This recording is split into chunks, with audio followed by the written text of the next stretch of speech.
श्री स्वामी समर्थ. स्वागत आहे तुमचं माझ्या युट्यूब चॅनलमध्ये. आजचा दिवस तुम्हाला खूप छान सुख समाधानाचा आणि आनंदाचा जाऊ देत ही स्वामींच्या चरणी प्रार्थना करते आणि आज या नवीन व्हिडिओला सुरुवात करते.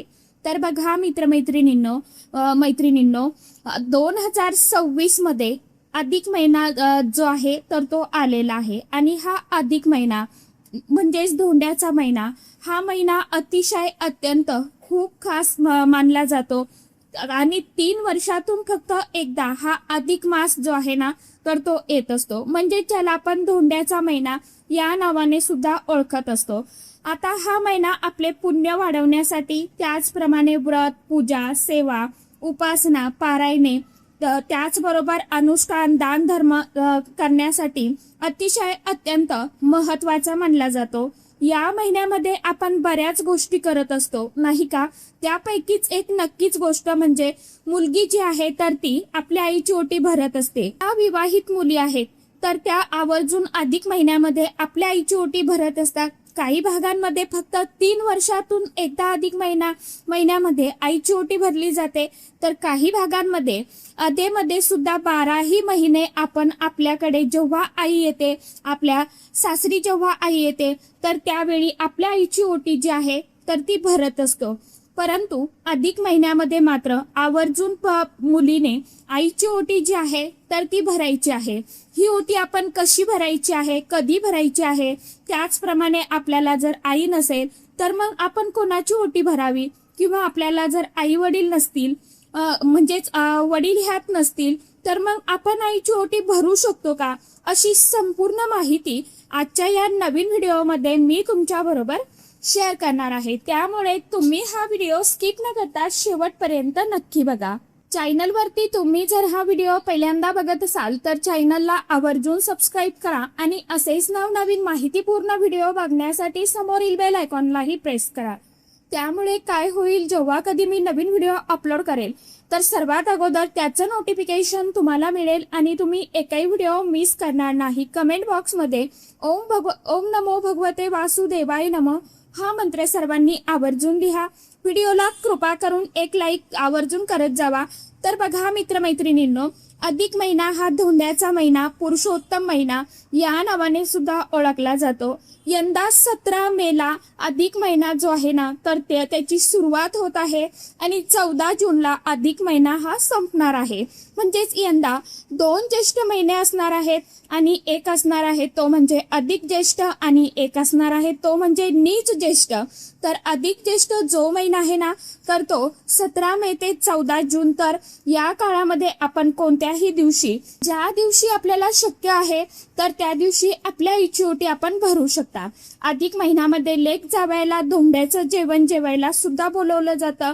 लेक जावयाचा मानपान केला जातो आणि धोंड्याच्या महिन्यामध्ये आपण जेव्हा धोंडे जेवणासाठी माहेरी जाणार आहोत ना तर त्यावेळेला सुद्धा आपण आपल्या आईची ओटी जी आहे तर ती भरू शकतो.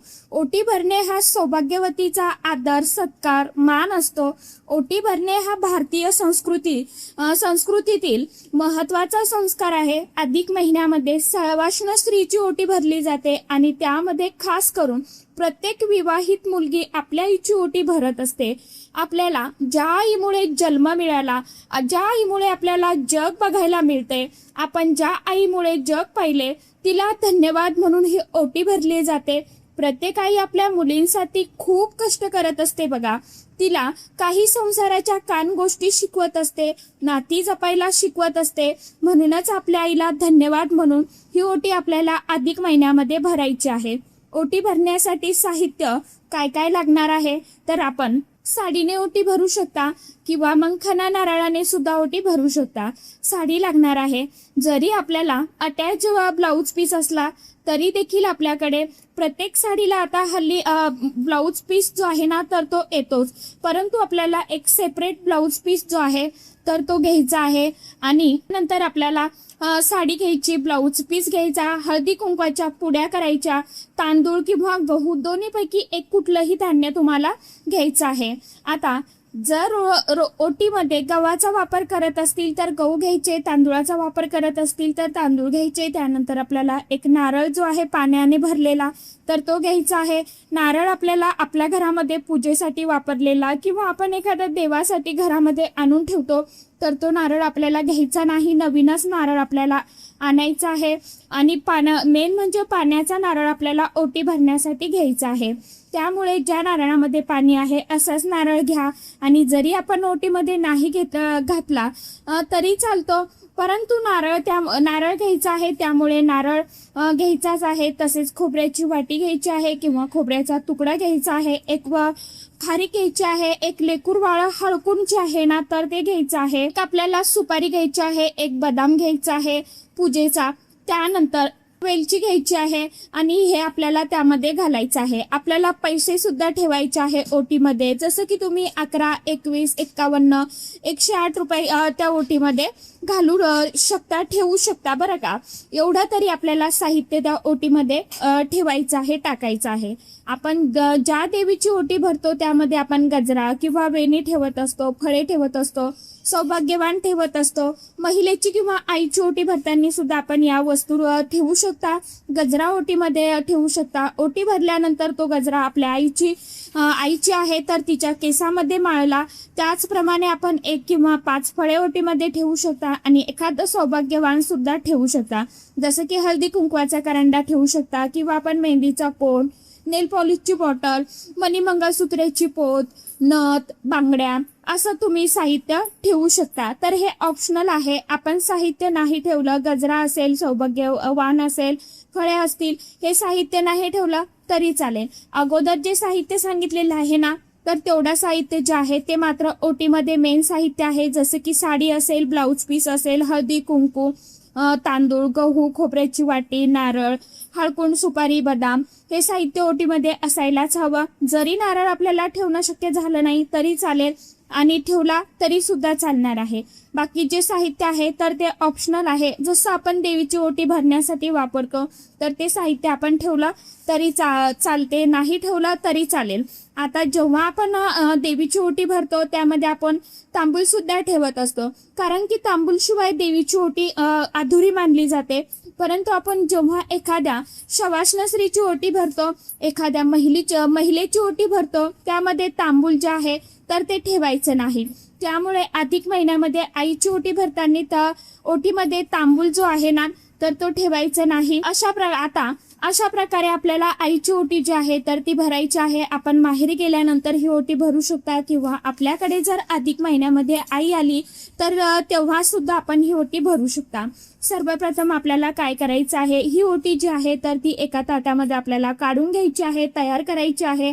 आणि आपल्याला ब्लाऊज पीस, आता साडी घेणं जर शक्य असेल किंवा नसेल तर मग ब्लाऊज पीस ठेवायचा. त्यावरती जे काही धान्य आपण घेतलेलं आहे, बाकीच्या वस्तू घेतलेल्या आहे, नारळ घेतलेला आहे तर तो ठेवायचा. आणि ह्या ओटीला आपल्याला सर्वप्रथम हळदी कुंकू लावायचा आहे. आपल्या आईला हळदी कुंकू लावायचा आहे आणि आपल्या आईची जी ओटी आहे तर ती भरायची आहे. यासोबतच अधिक महिना असतो त्यामुळे आईला एखादी वस्तू सुद्धा आपण भेट म्हणून देऊ शकता. जसं की चांदीची वाटी देणं शक्य असेल, चांदीची वाटी देऊ शकता, हळदी कुंकवाचा करंडा देऊ शकता किंवा मग पितळेचा देऊ शकता, तांब्याचा देऊ शकता. कारण की लेकीला या अधिक महिन्यामध्ये चांदीची वस्तू देणे चांदीची जोडवे करते. त्याचप्रमाणे लेक सुद्धा आईला चांदीची एखादी वस्तू देऊ शकते किंवा अगदी स्टीलची वाटी दिली तरी सुद्धा चालेल. आणि जरी आपल्याला हे देणं शक्य नसेल, फक्त आपण नुसती साधी सोपी ओटी भरली तरी सुद्धा चालते. आता जर आपल्याला आई नसेल तर मग काय करावं, या अधिक महिन्यामध्ये आपल्याला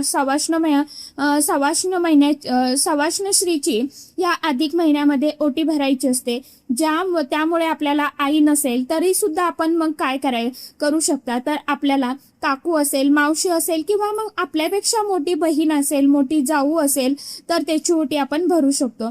फक्त आपल्याला सासूची ओटी जी आहे तर ती भरायची नाही, कारण की शास्त्रानुसार सुनेने सासूची ओटी भरू नये.